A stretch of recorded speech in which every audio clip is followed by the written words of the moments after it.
in Detroit. You in tune, Ron March Show. Today's date is March 31. The third month is complete. We're going into the fourth month, April. I got some announcements to make. Paleo-American.com. I want everybody to go to Paleo-Americans.com. Paleo. Paleo. All right. And I have guests coming next week. They're coming in town. I believe they're coming out of Texas, but I'm not sure. I have not met these individuals.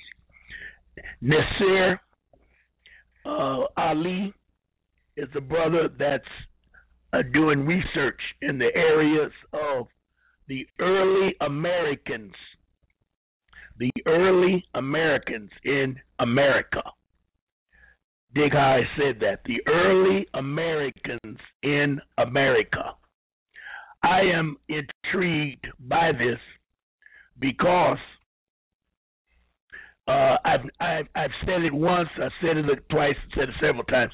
I'm not pleased with the definition, understanding, or the label. Let's call it a label of the Moors. It doesn't do anything for me.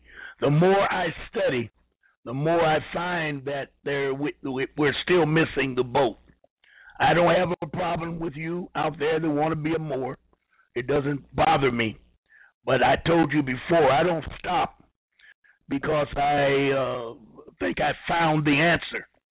Especially when you do research, it opens up new doors. And I am sure there is something more out there besides the Moors.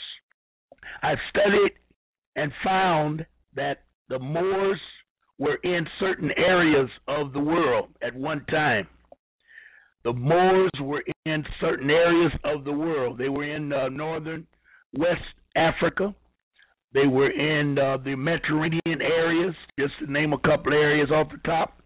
And they were known as Moors. They were on the waters because the Moors controlled the waters. All of the ports were controlled by the Moors. That's why when you read history or world history, you'll find that each country had a treaty called Treaty of Peace and Friendship. And it was always signed on one side by the Moors.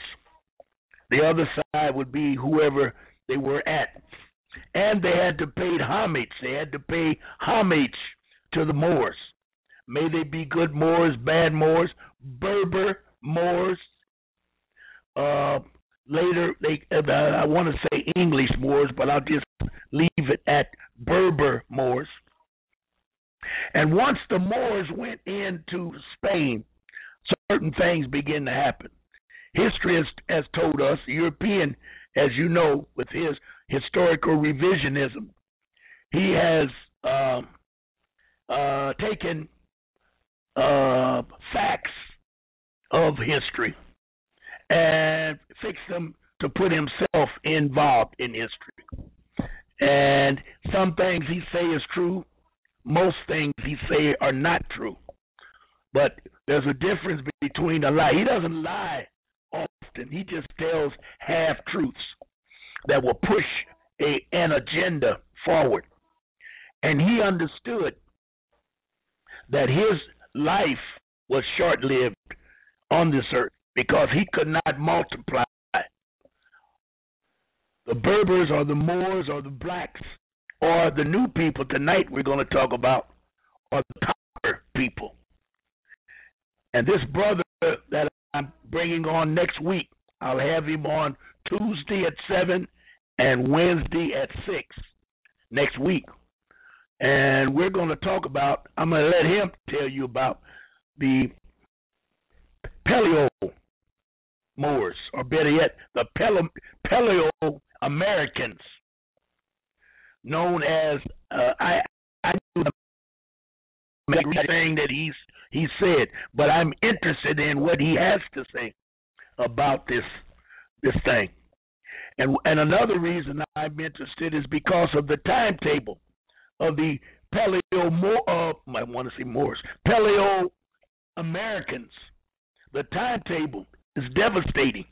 We're talking about 15,000, 100,000 years ago when they were here and they were doing certain things. I had, let me see if I can bring it up now. I was rushing, trying to get my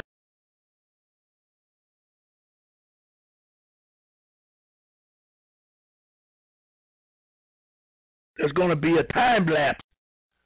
So I would like for everyone that wants to stay in tune to go to the telephone. And the telephone number will be 718-506-1864. Write it down right now, because for you looking at me on my talk radio blog, they're going to shut me off at 8 o'clock. We made a mistake and started our show at 6 rather than.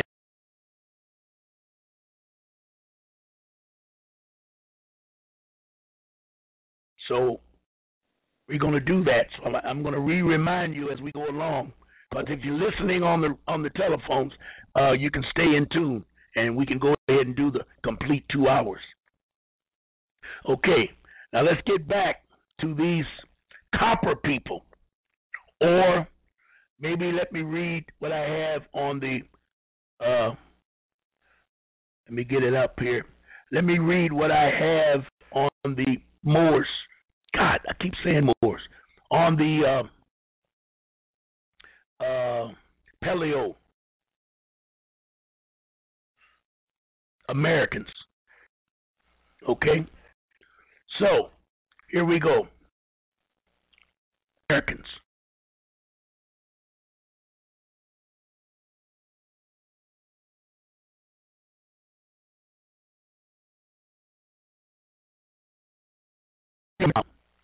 Paleo-Americans first is where I'm coming from.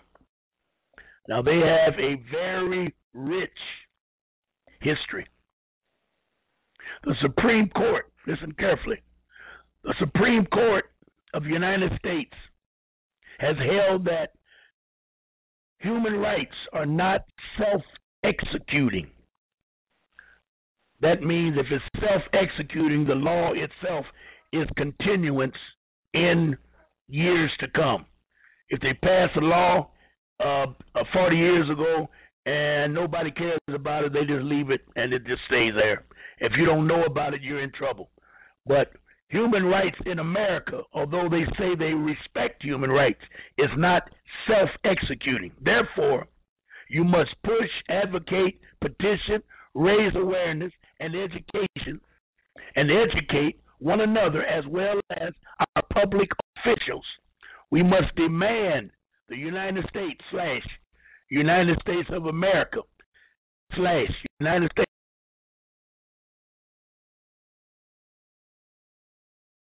founding and permanent member of the United Nations to deploy human rights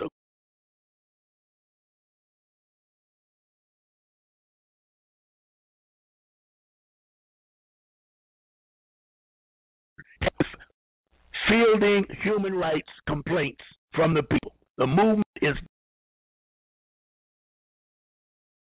page or scroll down. You will see where he's setting up a petition. Now, you're not joining anything. All you're going to do, he wants 10,000, way I understand it. But let's be loose on my information, because he'll be here next week and he can give it to us specifically, and I would draw it out of him specifically.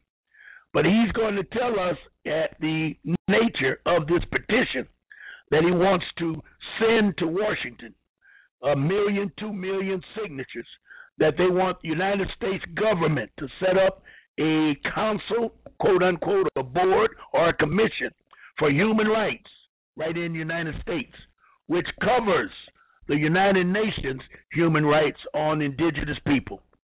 And since the Paleo-Americans were the first And only, the record only shows that the Paleo-Americans were the only ones that was on this continent during the beginning of this continent of North America. And it came from the Icelands, anywhere you want to put it. And they came down into Canada area and down into America. And a lot of them settled in Michigan area. Now, we don't know, I'm saying area because we're talking about territories. I have no idea. Now, there's a city in Detroit or in Michigan called Saginaw. And Saginaw, Michigan has the distinction of having the copper people settled in the Saginaw area. And there's a history, there's artifacts, there are monuments, there's a lot of information and identification and DNA and all of that heavyweight archaeological studies that are in that Saginaw area where these people lived 4, 6, 20,000 years ago. Now, let's not be mistaken on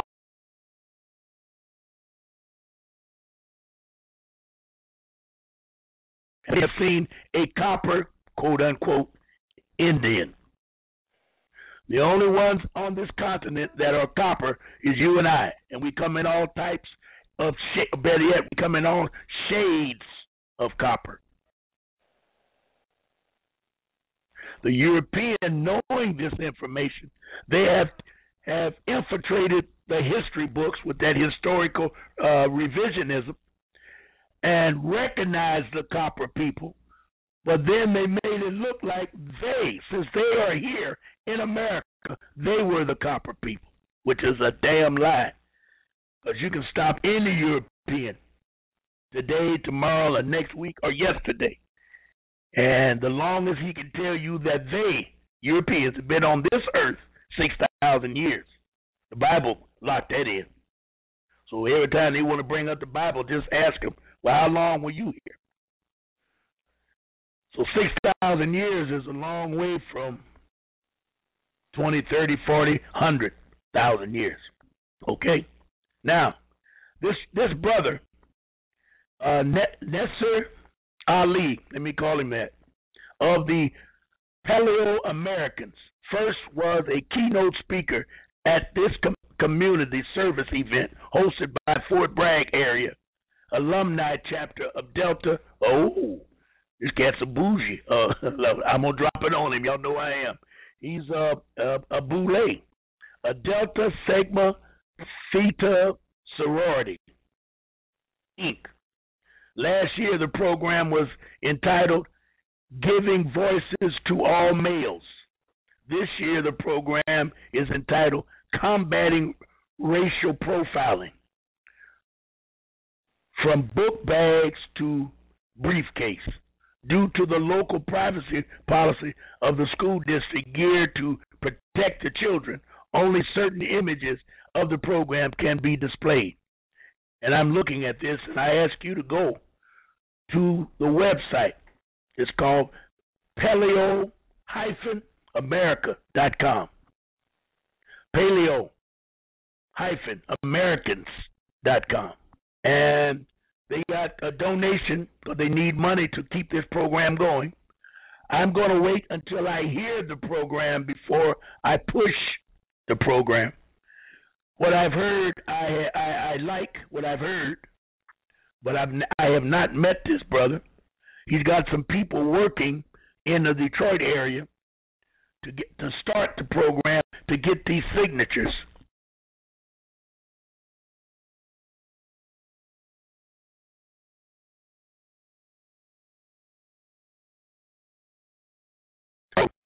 So all the information is on his site, or enough of it is on his site, so that you can ask questions, and I'll open up the lines once he gives his presentation.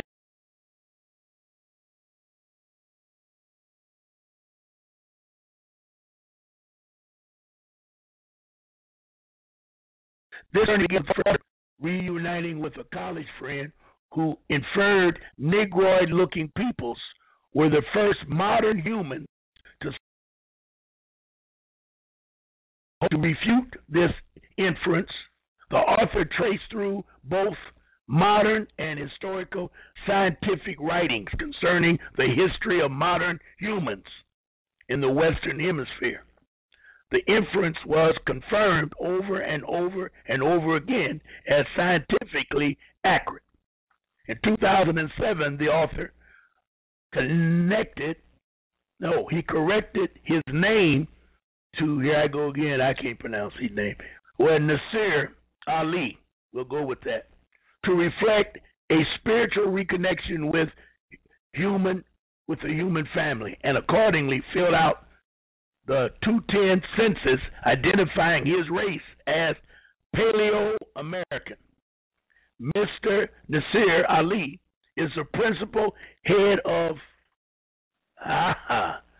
Tupa Ra Nation, currently pursuing to have the Paleo-American and or Paleo-Indian added to the racial hierarchy code established by the OMB Directive 15. I talked about that today. That OMB Directive 15 classifies, quote unquote, labels every race in the domain of Washington, D.C., the jurisdiction of Washington, D.C. They label everyone. So as long as you're in the Washington, D.C., United States of America, Inc., you will be labeled under OMB Directive 15. He is also the president of Paleo-Americans First, Inc., an educational adversary of consulting firm. Brother been doing some serious work. Brother Nasir Ali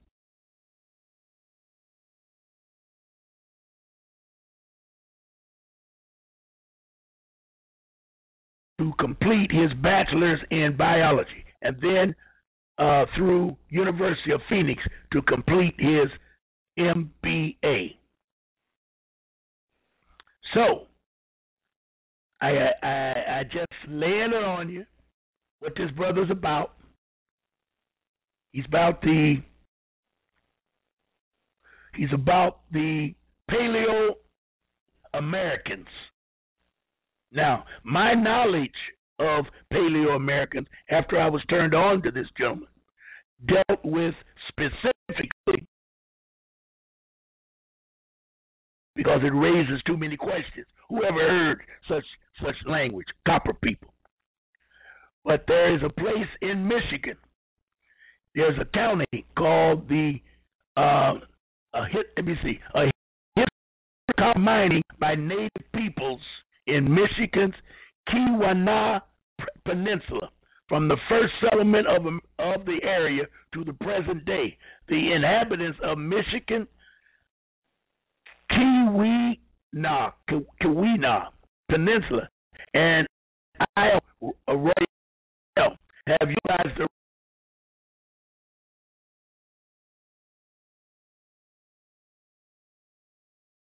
of one of the largest copper deposits in the world.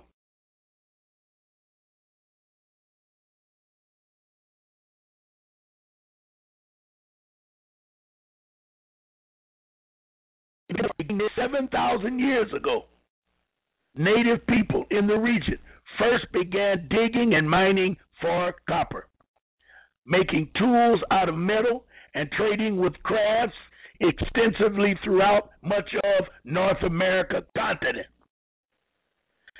You know, you can see how this Peckerwood have completely wrote his own history, made us go to school and learn his history, and created a nation of ignoramuses.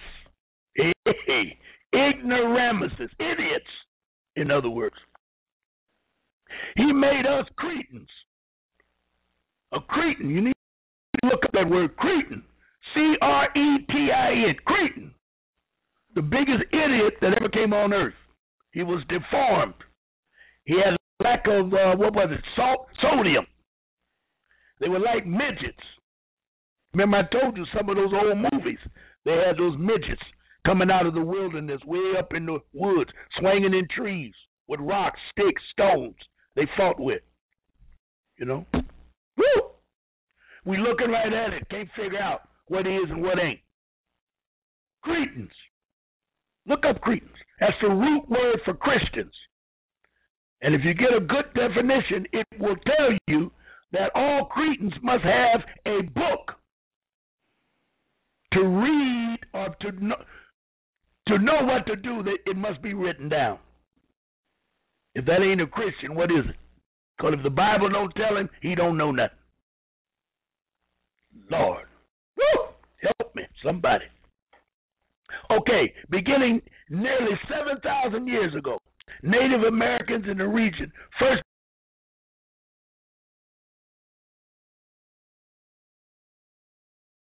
the geological history of the region is very unique.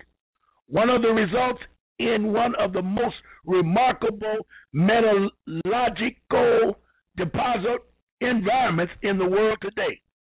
The series of events that form this region throughout time have created a truly unique landscape and rich in culture and geological history.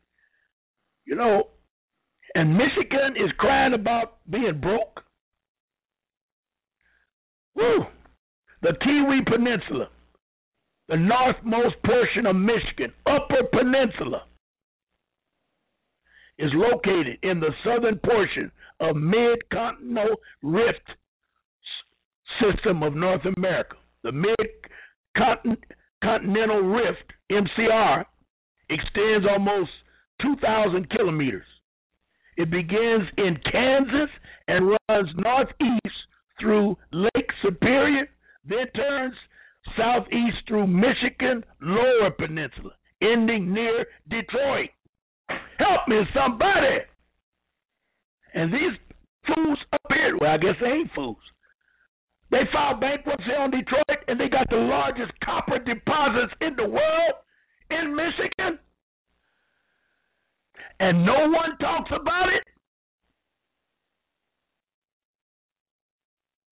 Well, I see why they can't talk about it, because they would reveal that there were people mining 10, 20, 30, 40,000 years ago called copper people or Paleo-Americans. Help me, somebody. Whoa. Oh, man. Let me flip over and check my, what they call it, my studio, and see if there's any. No, everybody's listening. Let me open up the chat room, see what's going on there. Oh, yep.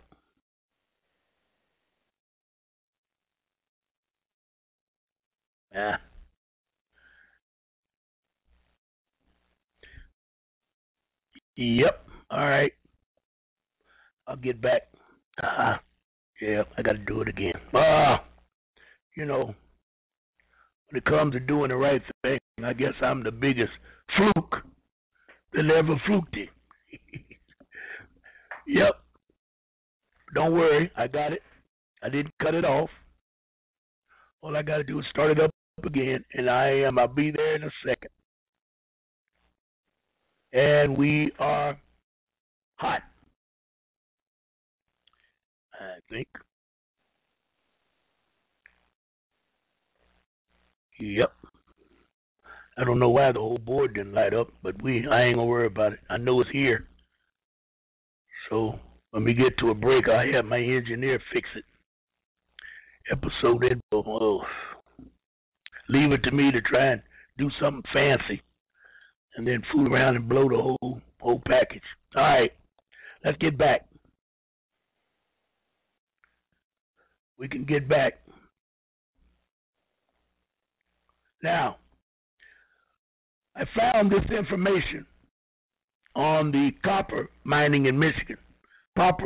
Popular literature contributions to the persistence of fantasies and mythological surrounding ancient copper mining in Michigan. This paper points out some of the major elements of elements of misstatement and myth revealed in current popular books and suggest why they are fallacious. Using current ecological data about copper mining and counterpoints, Michigan's prehistoric mining data are unique in the world. Prehistoric mining. Who did it? Their discovery, description, and explanation makes it an exciting story, one of which the citizens of this region can be rightfully proud and of which they should all be aware. Professional archaeologists need to build a public support base through accessible and competent written accounts of facts about Michigan's prehistory. Our efforts have improved in the past 10 years, but our publications still lag behind those of non-specialist authors. They're giving you the breakdown. This article gives you the breakdown. It's called, if you want to look it up, I'll have it to email it to you, but it's The State of Knowledge About Ancient Copper Mining in Michigan. See, I've always said, when you look up the ancient ones who were descendants of Olmec, Dogons, Mayans, Aztecs, all of the quote-unquote, what do I want to call them? The European gives them credit, not the Olmec, because they look too black, but they always talk about the knowledge of the Aztecs and the Mayans. They're so intelligent. And they give you some knowledge of the Dogon. But they never want to give you the year and the history. And I was saying when I first started that the Moors by name were only in certain areas of the earth. That's why you got this name over here of Paleo-Americans and copper people. But they were people of color. Remember, I told you, Moors, I don't like that Moors everywhere, but there were people of color everywhere. They had their own distinct cultures and differences, you dig? Now, I understand, and I should have brought it tonight, but I didn't. I understand the 700 years of the Berber Moors that occupied Spain, they were known as Moors. They were black in color. They were warriors, and they were navigators, just to name a couple of their distinctions.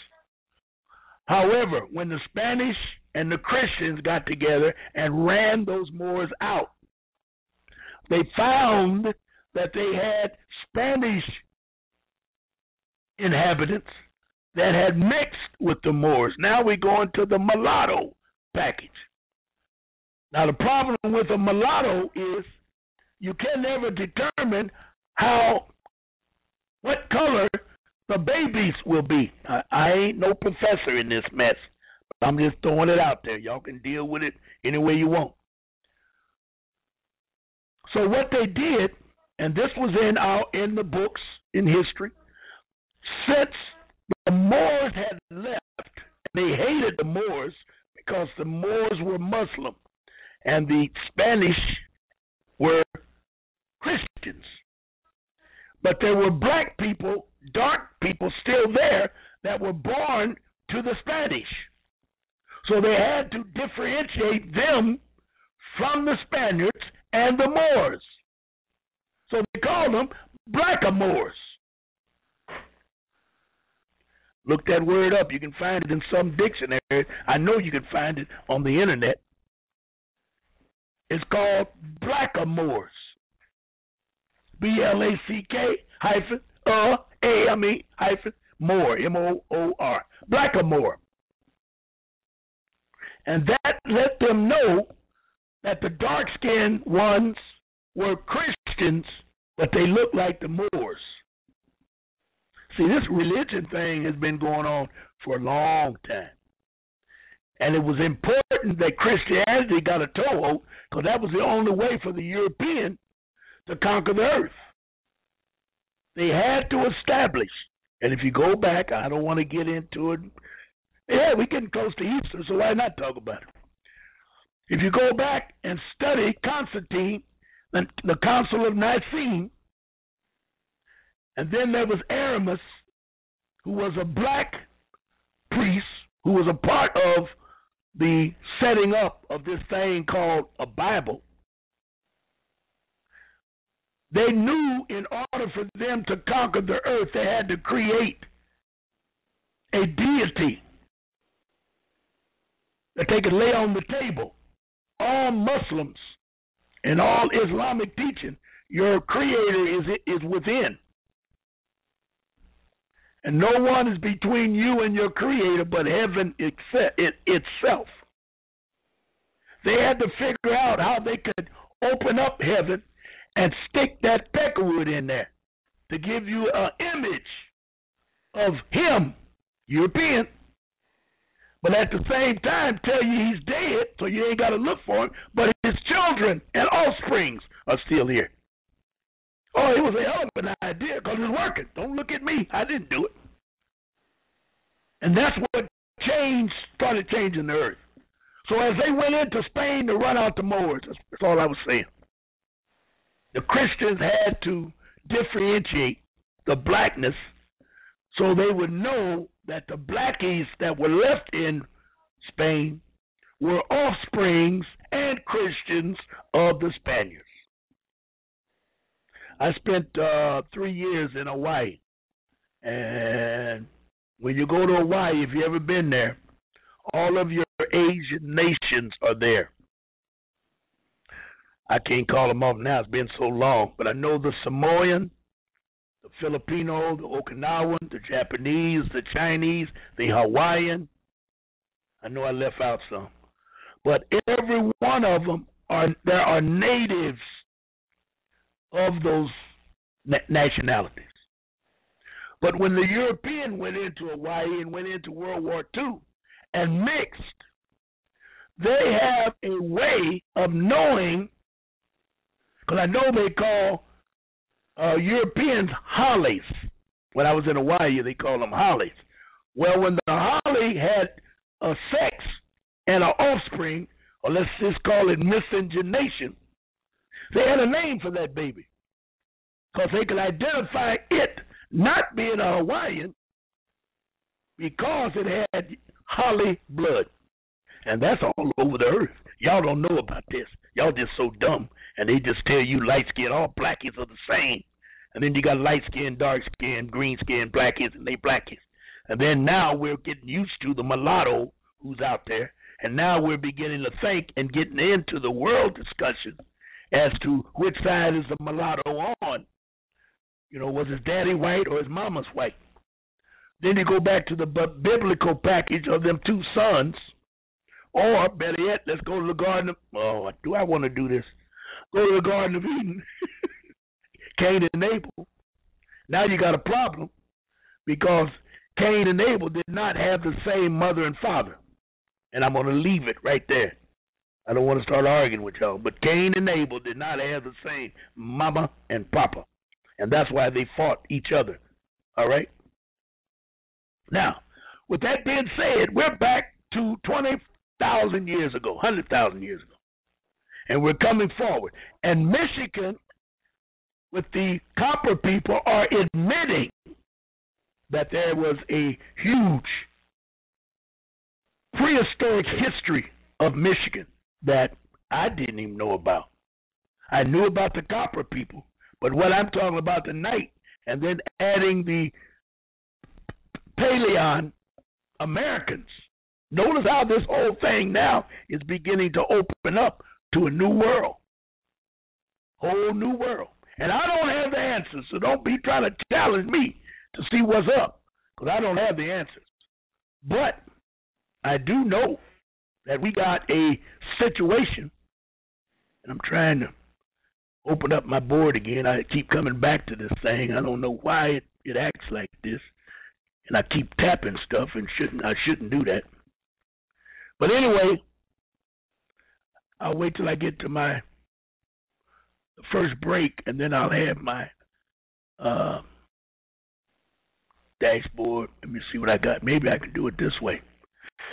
All right. Yep, I think I can. Hold on. Y'all hold on 1 second. I'm going back to the studio. See if I can open it up so I can. There you go. I got it. And I got one caller, too. Now, let me start the chat room. Boy, look here. Y'all quit laughing at me. I'm doing the best I can what I got to work with. All this is new to me. Look, I don't know about this, man. All right, let's take this one call right now. 313-9155. Do you have a question or comment? Greetings, Ron. It's VV. How are you? Yes, I am very good, sister. How are you? I'm well. I'm well. I'm well. Right. Just wanted you to know that I was listening in to the show. All right.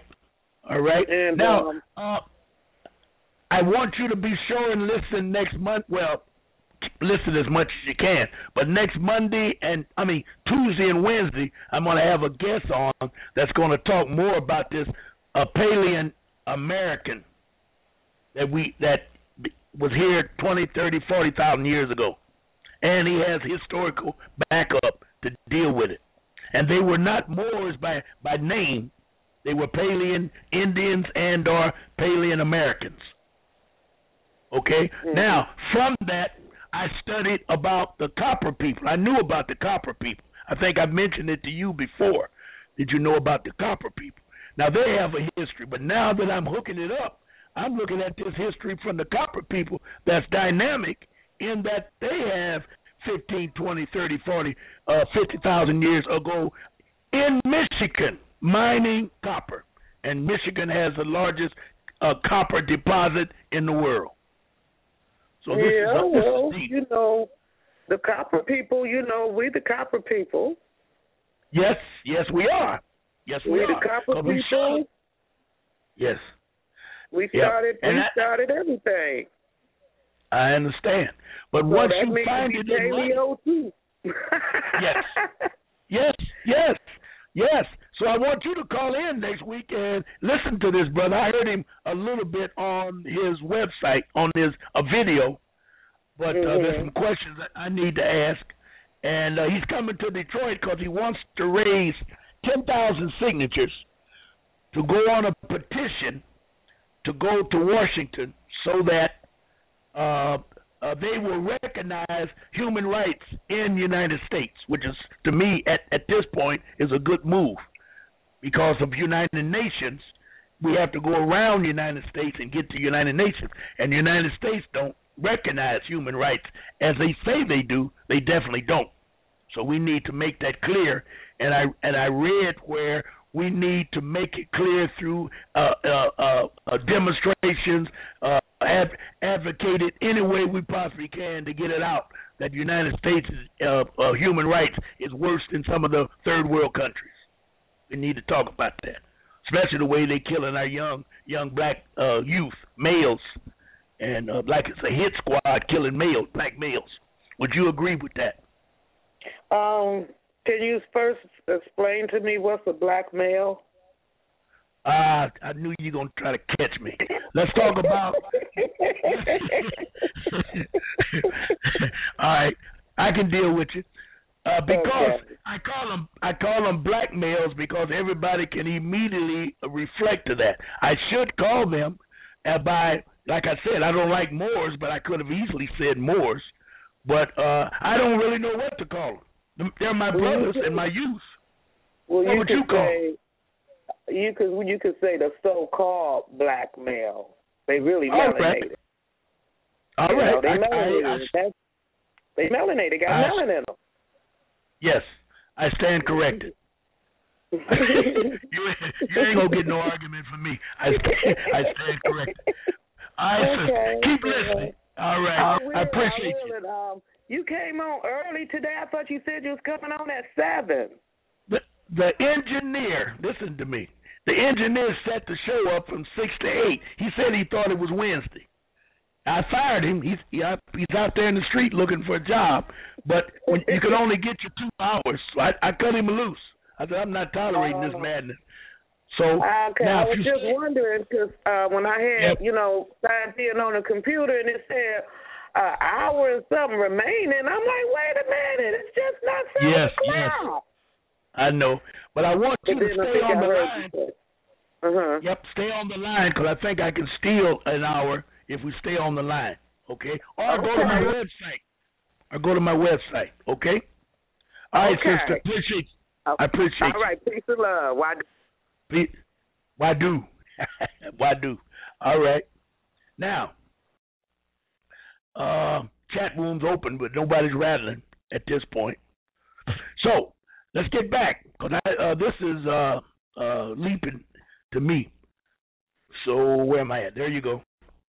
So this article, like I said, the name of the article is "The State of Our Knowledge About Ancient Copper Mining in Michigan."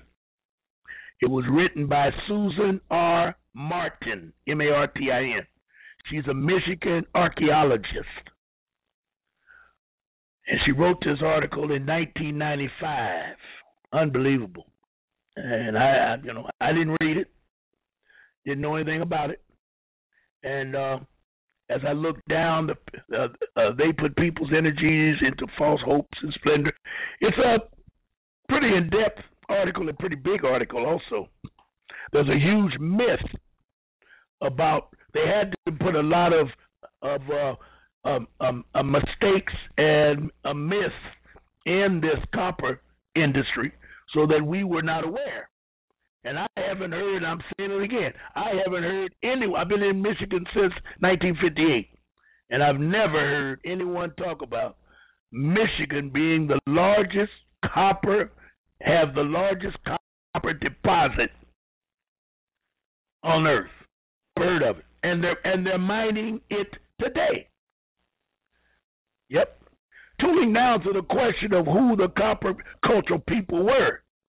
A primary misstatement is that the copper was worked by a virtually unknown race of people. Who ever heard of such bull crapping? Did y'all hear that? Now they're labeling it a myth. Turning now to the question of who the copper cultured people were. A primary misstatement is that the copper was worked by a virtually unknown race of people. Here's the fact. We indeed is this unknown race. Who indeed is this unknown race? Martians following Dr. Spock and the crew of the Enterprise, Starship Enterprise. The race, if you are willing to use such an misapplied term, that is responsible for the prehistoric copper exploration of Michigan, is none other than the race that discovered the continent. The indigenous American Indians. Lord help us. I just put my law book at home. I left it on the table. Now, this is how they trick us. Now, I read to you last week that the legal law book, which was the Barron's legal guide, I read it from the Indian Affairs. They admitted there's no such thing as an Indian. It was a loose term used to compile all the tribes rather than try and spell out those names and know who they are. They categorized them, put them in 5 different categories: the El, Bay, Days, Alis, and I can't never say it fast. El, Bay, Day, Ali, and Al. The 5 tribes. They took the 5 tribes and threw in 10, 20, 30,000 Indians, so-called, quote unquote, put them under these 5 so-called civilized nation of people. Tricked everybody. 1935, they began to put them in categories. And then they used the major names as they did the Iroquois, which was known as the Algonquians. They didn't want to call them that because they couldn't spell it, so they just called them Indians. And then they create Iroquois, Apache, Cherokee. All those names are easy. You dig? Unbelievable. And they're admitting it here. So now they're saying that they're willing is none other, the race is none other than the race that discovered the continent. Now they call them the Indigenous American Indians. Now the brother next week is going to call that the Indigenous Paleo-Americans. And the Indian shit got to go. Just like Moors. Indians, Moors, Negroes, colored, black, all the same thing. Nothing but labels. How can we all be Negroes? We don't even know where we're from. Where are we from? That would be the start. But they want us to think everything came from over there. But yet they tell you they saw the quote-unquote Indian when they pulled up at the Plymouth Rock. Wow. Wow. Let's go on. There are no discontinuity in biological variation of the upper Great Lakes or in the rest of Americas for that matter.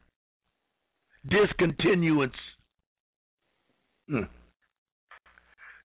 There is unbroken continuity in populations based on skeletons and artifact evidence in the upper Great Lakes, and there is absolutely no evidence that there is anything unusual or biologically separate about the population that lived in the upper Great Lakes during prehistory. What the hell is prehistory? I ain't never heard that one. I heard of prehistoric. Now you're talking about the dinosaurs. But prehistory, in other words, pre-life, pre-Peckerwood, that's what it probably means, pre-Peckerwood. To conclude otherwise is clearly a part of someone's separate reality.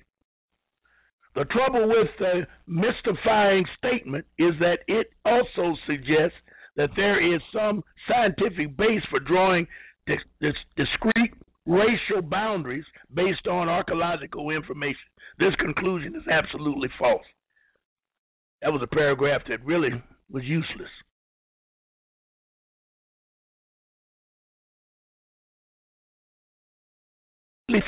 From the national forest of the Upper Peninsula at the regional national parks by the Michigan Archaeological Society and by Michigan universities during the past few years expand from understanding of prehistoric site location, both of mining and campsites. Damn. Of the many prehistoric copper-using cultures in our region. The National Park Service supported 5 years of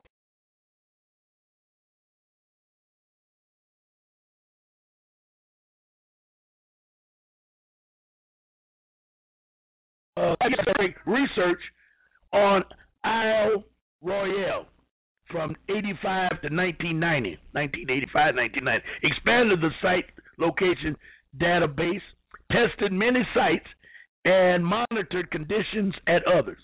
Major research reports, journal articles, paper presentations, and one distortion are the collective research. Man, this thing is difficult to go through. The systematic and extensive research program expanded our knowledge about prehistoric pottery-using people and turned up no evidence anywhere of non-native exploration of prehistoric copper. Well, what the hell are they saying? Now they go into a second myth. The second misstatement has to do with duration of the prehistoric mining area, which is quoted to last from 3000 BC to 900 AD. Notice the dates. Wow. Woo. They're dealing with a lot of facts and they're trying to dismantle these myths. The third myth has to do with repeated suggestions of old world contact, such as the following two segments. This new wave of open-mindedness brought additional scientific theories regarding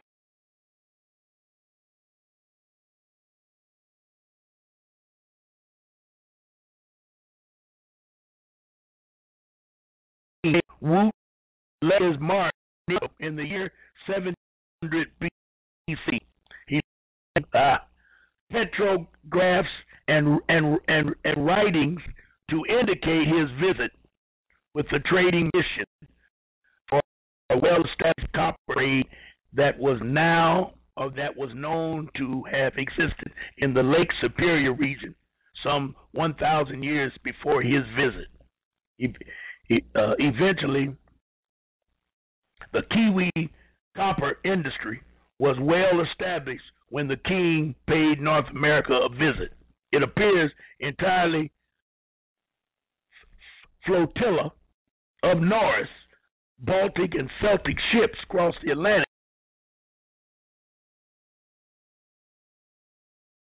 from Algonquins to Cherokee for, let me see what it says, for rich mineral deposits. You see how this thing is, whoa, this is a mean scene, y'all. Algonquins. That was the original name of the Iroquois. And remember, the first Civil War was fought by the Iroquois Confederation against the Powhatan Confederation. But they changed these names so you don't hook up that we are here all the time. I guess that's what I'm trying to bring across to you, that we didn't come over here on a ship.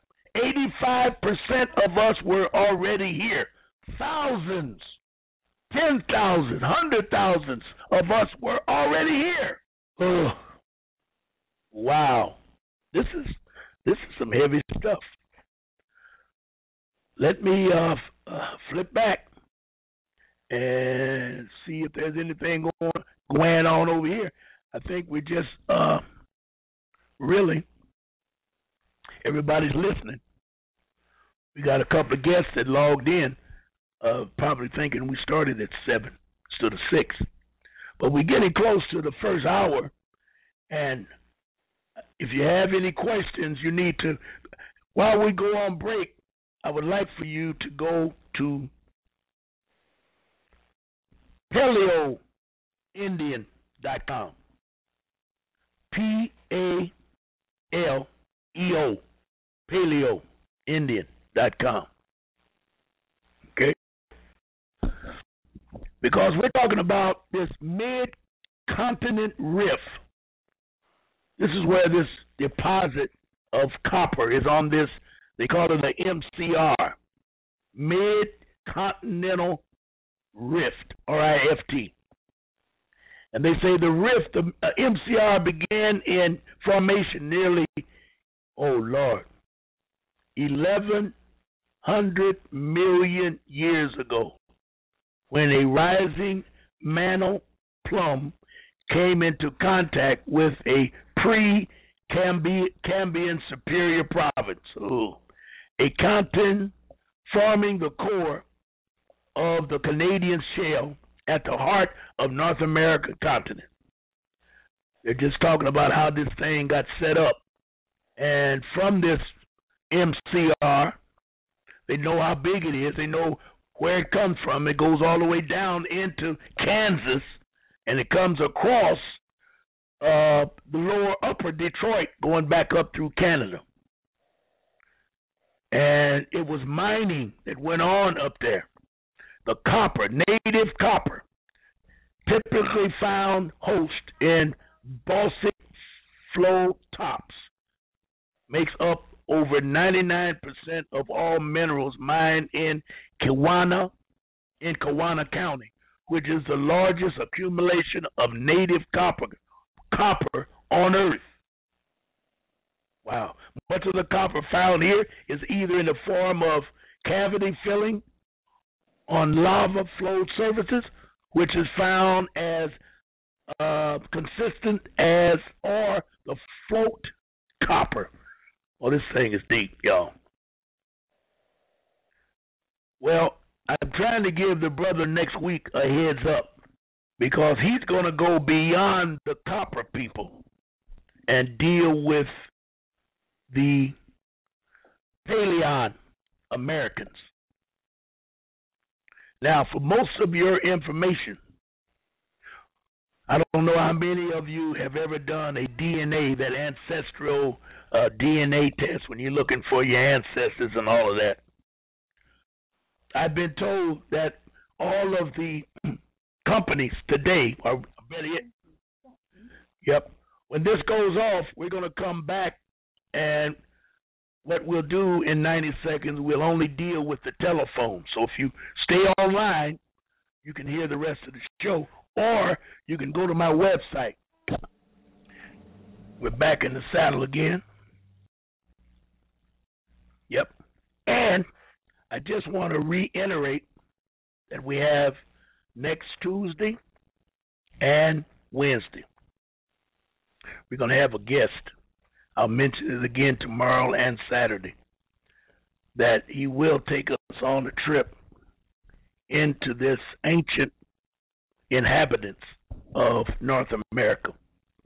And I think it's important so that we can, get to where we're supposed to be. We don't want to keep taking these names and labels that this European is putting on us, especially from what I read to you today. And I'm not the best reader in the world, of course, but what I laid on you today, they don't even want us to know that Michigan has the largest copper deposit in the world. And the timetable on the copper goes back. I just saw him talk about the copper was here millions of years ago, but the people, they don't know when the people showed up.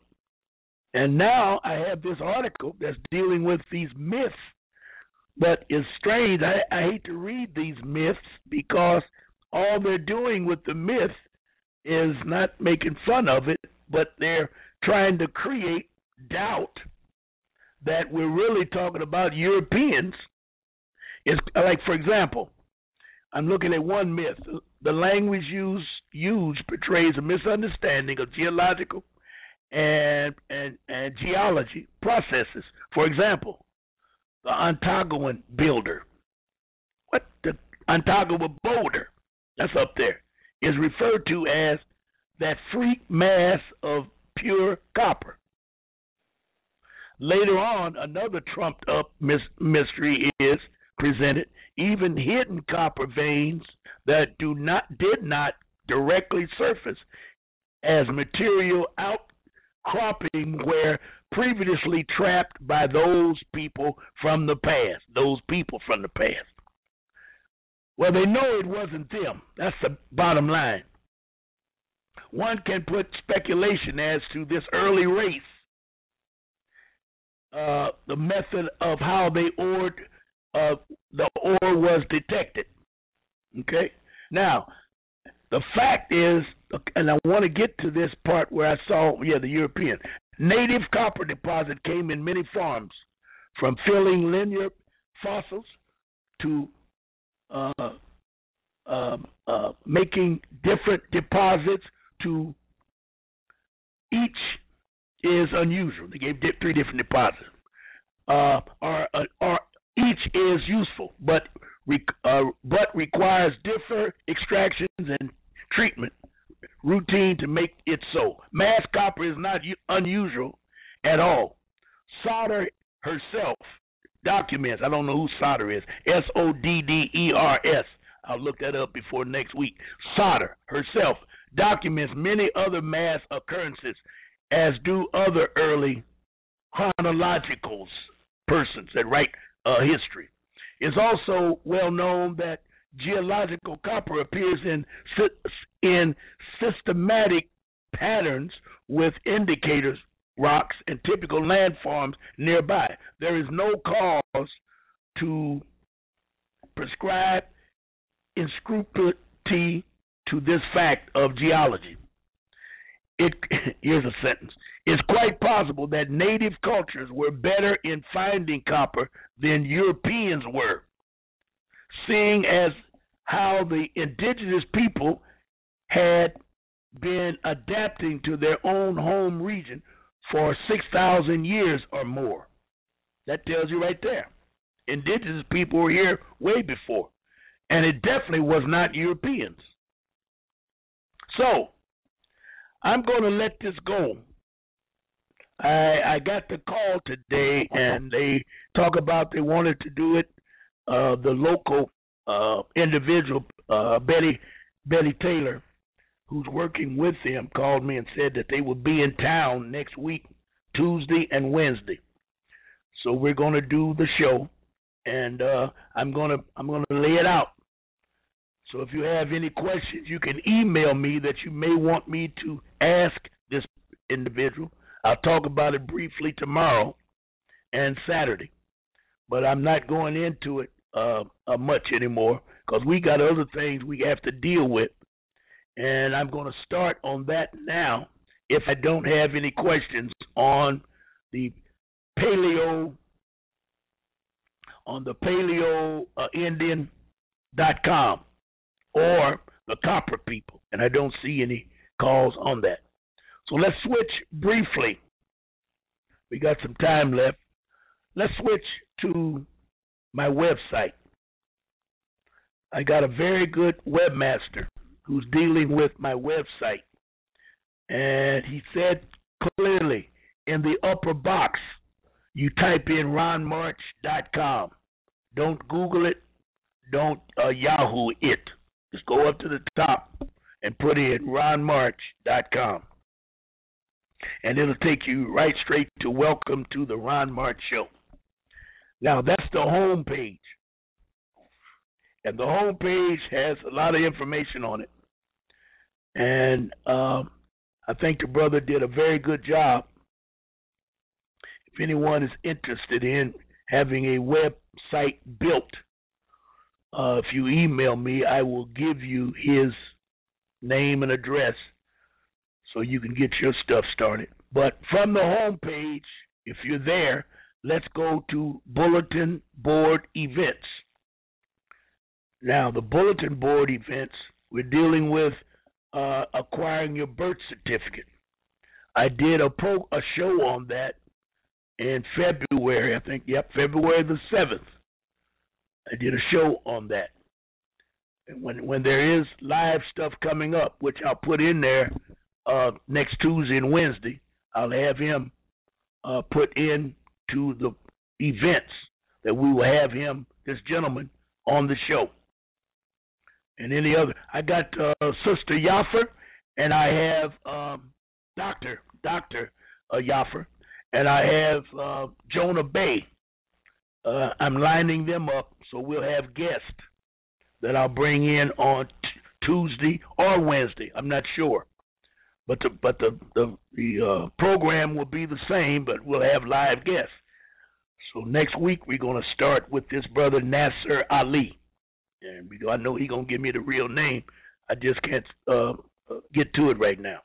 Now, the third event on my website is the blog. This is very, very, very important. I just added some very new information. Now, if you go to blog, you're going to see the first article is the Ouachita Moors. I did that program last week.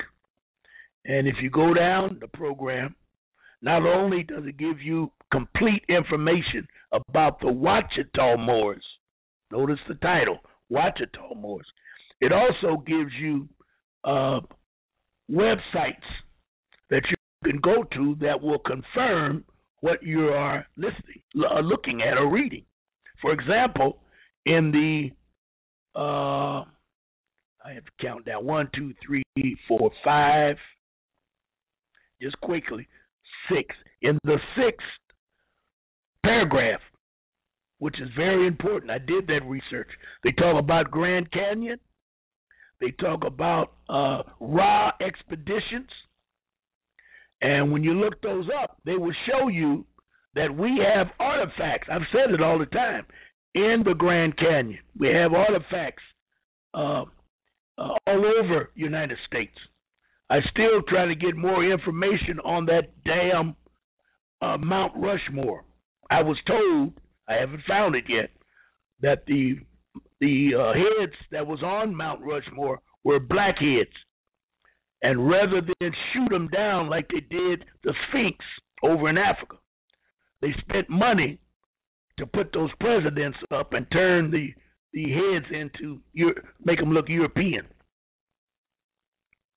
Now, the only question I would ask, who in the hell would do that? Why would you be concerned about putting presidents 85 miles out in the wilderness all by itself? And the expense of doing that, I just can't even imagine. But somebody's going to do research on Mount Rushmore, and we're going to get that information. Then as you go down to the 7th paragraph, they're talking about King Tut. And they say King Tut can be found in Idaho. In the book, America BC, there is a lab blaster egg of the cartouche of King Tut found in Idaho. And then there's a site you can go to and look at it. So this article is a very important article. So now you go down the article to, we go into the next article. And wow, I didn't know that baby was that long. There we go. We're going down to the next article. And it says it's from the death of Elkim Mayat Kayat Bey. But I'll give you 100 guesses and 99 don't count. Who has a spiritual name of Elkim Mayat Kayat Bey? That phone call we got earlier, she knows who Elkim Mayat Kayat Bey is. But we'll let that hang out there for a minute. But anyway, this article deals with the redemption of your straw man account. Filing a UCC with the Treasury Department.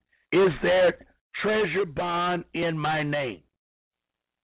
Is there a treasury bond in my name? You need to read that article. Give you the information. Okay? Now you keep going down. We're going to get to some good stuff here in a minute. Keep going down. And we're still in that article about the birth certificate. You know, I find this stuff and I read it and I see the importance of it, and I'll shoot it over to my webmaster and see if he can put it on the site. Okay. Still going down. Wow.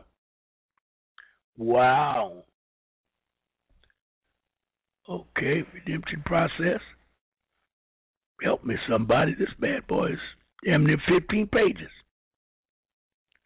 or more. Okay, we're going to come up to my favorite article. Okay, now we're getting to a YouTube interesting video that talks about the birth certificate. It's an hour and 56 minutes. And the video deals with Jonah Bey and 2 other Europeans who have done some extensive work in the birth certificate. It's all there.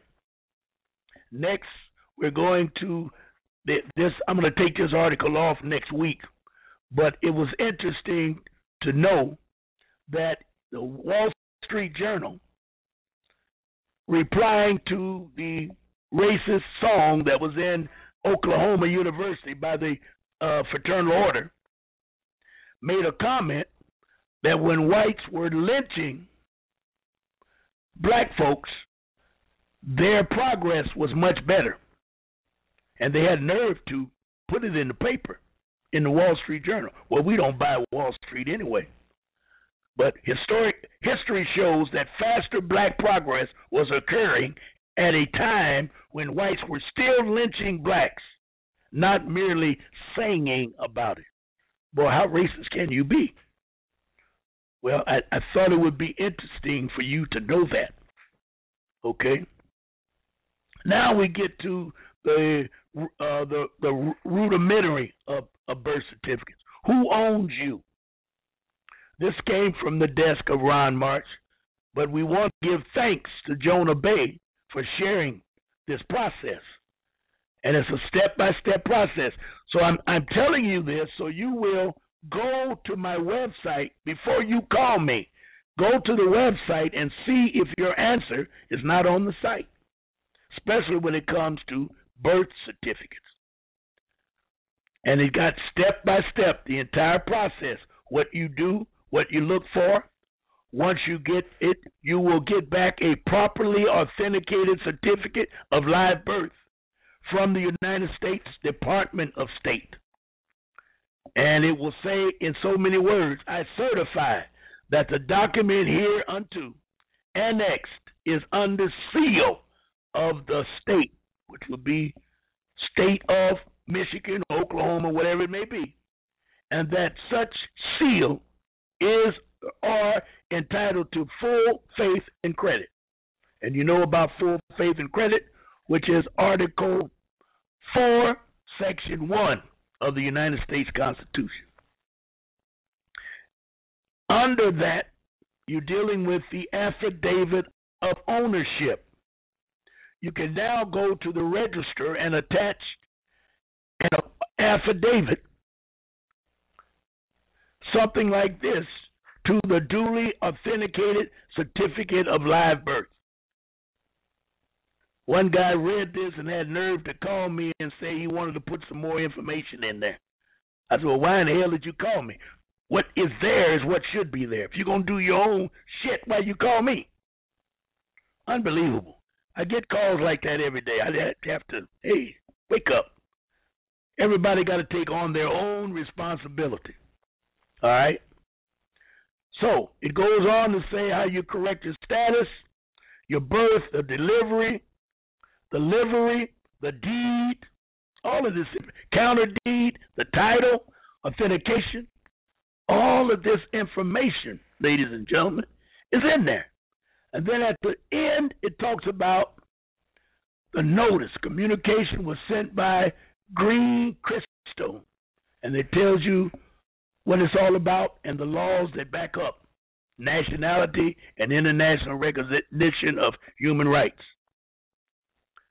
Now it goes down further and it talks about your state birth certificate. You can get it through Vital Check.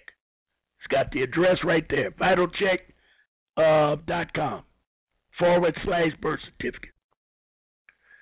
Okay?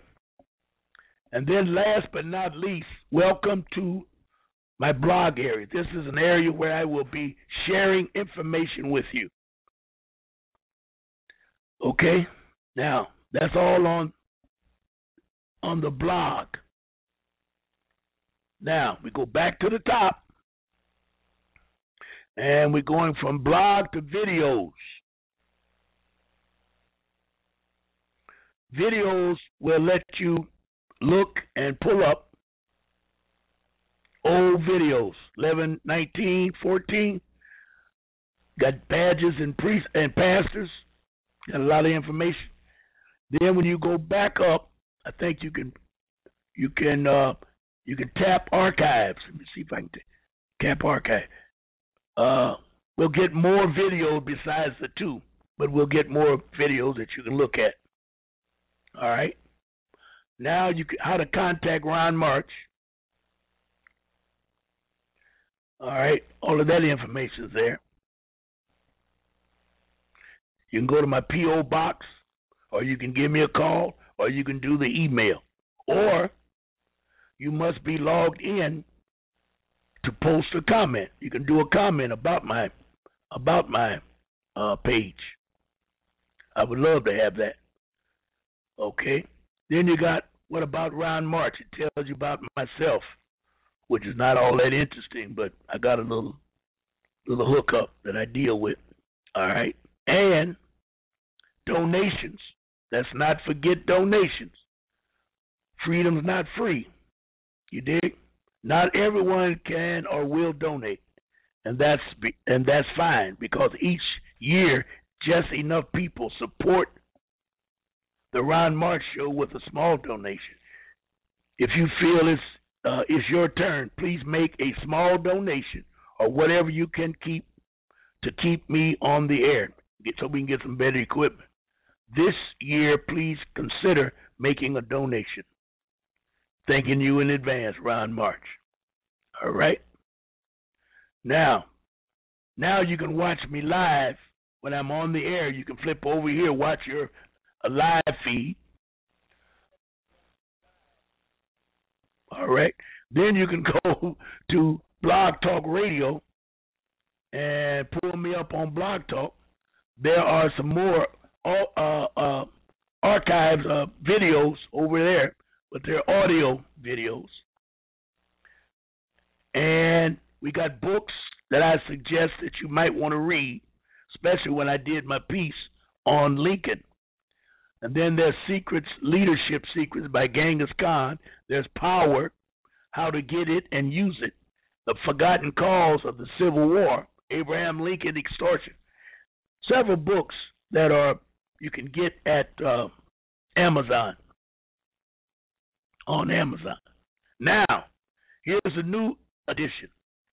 I got a shop where I'll be selling information. Now, here, I wanted to make it clear. A lot of people don't understand what Lincoln did when he freed the slaves. So in the shop, I have posted, you can tap on that first icon, and you will see, it'll say, they were white and they were slaves. For $12 donation, I'll send you a copy, ebook. I'll send you a copy of 74 pages. And I see where it went to. Its donation is $12. And you can read the description. So you go back over and tap this lower icon. It comes back up. And you can add it to the cart. And I gave you a little introduction to show you what you're going to receive when you get the book. There's a European on the dock that's in chains. And the introduction gives you a breakdown of years of slavery prior to the slave trade, or the black slave trade. A lot of people are not aware of that. And this information gives you a backup. Let me go back and take another look. Hold on. Go back to shop. And just in the introduction itself, let me get that up. Just in the introduction itself, yep, it gives you documentation on what they're talking about, where you can go find it. And when you get into the book, there is plenty of documentation. And then when you get to the end of the book, there are several pages of nothing but books and knowledge of white slavery in the 13 colonies prior to the black slave, as they taught you. Most of the white slavery, they changed it to black slavery in order to prepare you for the brainwash of slavery. You need to know it, and you need to teach it to your children. 200 years of white slavery in America have been almost completely obliterated from the collective memory of American people. Who wants to be reminded that half, perhaps as many as thirds of the original American colonists came here not of their own free will, but kidnapped, shanghaied, impressed, duped, beguiled, and yes, in chains. We tend to gloss over it. We prefer to forget the whole story. This is a must. This is a must read, y'all. For $12 donation, I can send you an ebook, and you'll get it right away.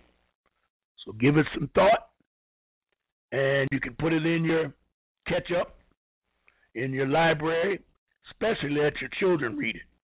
But you got the cart, and then you got the checkout. The cart is empty. I'm moving on over to the cart. It's empty. Then you got checkout, and then you go to, checkout, and then you go to my account, which would be your credit card to give up the donation. There you go. And all of your donation and information is a secret. I use PayPal, so they have a good reputation of keeping everything secret, so you can deal with it from that perspective. Are there any questions? Okay, I go back over. I don't see any questions. Okay. All righty. We at 8:30, and I'm trying to deal with our time slot. So what I'll do, let me go back and deal with phone calls that I received. And the phone calls, where I got there, boom, boom, boom. Let me go back to desktop. And we go to folders. All right. Now, when you do your birth certificate, and it comes back from the state, have a cover sheet and a application. The application is called a request. Let me put that down. A request for authentication services. A request for authentication service. Those are two documents or two sheets that you have to have that will go with your authenticated birth certificate. And you will mail it to, let me see if I got the address. You're going to mail it to Virginia. Birth certificate address.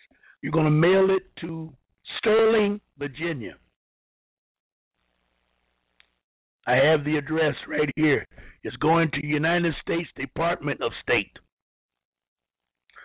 I'll just give it to you briefly, and then if you need it, I can email it to you. 44132, McCure Circle Drive, P.O. Box 1206, Sterling, Virginia, 20166-1206. And you can mail that directly to the Department of State. Now, the reason it's in it's in Virginia is because if you go back to the Constitution, Article 1, Paragraph 8, Section 17, it'll tell you that it's a 10 square miles in addition to any land that can be purchased from the surrounding states. So Sterling, Virginia, apparently was purchased by Washington, D.C. Okay? When you do your cover sheet, you got to have a special cover sheet. It's called authentication cover sheet. You probably can put it in your Google and it'll come up. And it has the date. Well, it has the date, name, address, city, state, zip code, telephone number, country each document will go to. We have been using the country of Taiwan. And it will cost you $8 for the document. You got one document, but you got two cover sheets, but you're going to receive one document. That document will be the authentication of your state authentication and your birth certificate. They'll send it all back to you.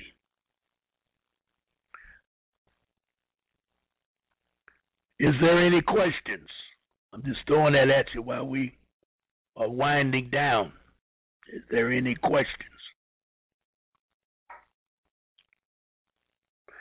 Your request for authentication service is a little more in detail. Name, email, telephone, home phone, cell phone, name, formal address,